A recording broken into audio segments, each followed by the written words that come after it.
পৌষের শুরু থেকেই ধীরে ধীরে বাড়ছে শীতের দাপট। রাজধানী ঢাকা সহ সারা দেশে জেঁকে বসেছে তীব্র ঠান্ডা। এই শীতের তীব্রতা আরও বাড়বে কিনা সে বিষয়ে আভাস দিয়েছে আবহাওয়া অধিদপ্তর। শীত ও কুয়াশার সর্বশেষ পূর্বাভাস নিয়ে বিস্তারিত শিহাব ইসলামের ডেস্ক রিপোর্টে। মধ্য পৌষে এসে শীতের প্রকোপ আরও জোরালো হচ্ছে দেশ জুড়ে, ব্যাহত হচ্ছে মানুষের দৈনিক জীবনযাত্রা। এদিকে আবহাওয়া অধিদপ্তর জানিয়েছে, আপাতত তাপমাত্রা খুব বেশি না কমলেও ৩১ ডিসেম্বর পর্যন্ত শীতের বর্তমান এই অনুভূতি অব্যাহত থাকতে পারে। এর সঙ্গে ঘন কুয়াশা পরিস্থিতিকে আরও জটিল করে তুলতে পারে।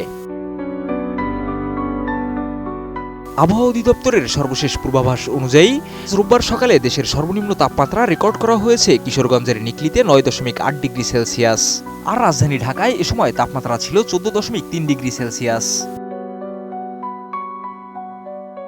এছাড়া বিভাগীয় শহরগুলোর মধ্যে রাজশাহী, রংপুর ও বরিশালে তাপমাত্রা ছিল ১৩ ডিগ্রি, ময়মনসিংহে ১৩.৩, খুলনায় ১৩.৮, সিলেটে ১৪.৮ এবং চট্টগ্রামে সর্বোচ্চ ১৬ ডিগ্রি সেলসিয়াস।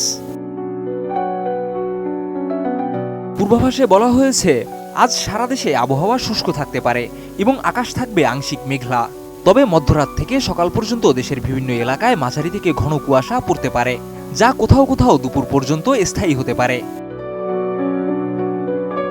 নতুন বাংলাদেশ গড়তে এলো জুলফিকার স্টিল। জুলফিকার স্টিল, ইস্পাত দৃঢ় অঙ্গীকার।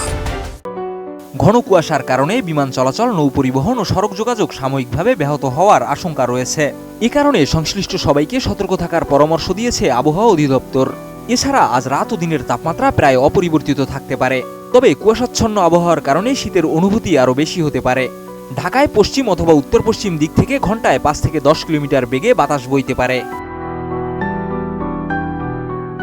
আবহাওয়া অধিদপ্তর জানায়, ২৯ ডিসেম্বর পরিস্থিতিতে তেমন পরিবর্তন না হলেও ৩০ ডিসেম্বর রাতে তাপমাত্রা সামান্য কমতে পারে। সেদিন মধ্যরাত থেকে সকাল পর্যন্ত হালকা থেকে মাঝারি কুয়াশা পড়ার সম্ভাবনা রয়েছে। আর ৩১ ডিসেম্বর রাতে তাপমাত্রা প্রায় অপরিবর্তিত থাকলেও দিনের বেলায় সামান্য কমতে পারে। সব মিলিয়ে নতুন বছরের শুরুটা হতে পারে কুয়াশা আর শীতের আবরণে। শিহাব ইসলাম, এটিএন নিউজ।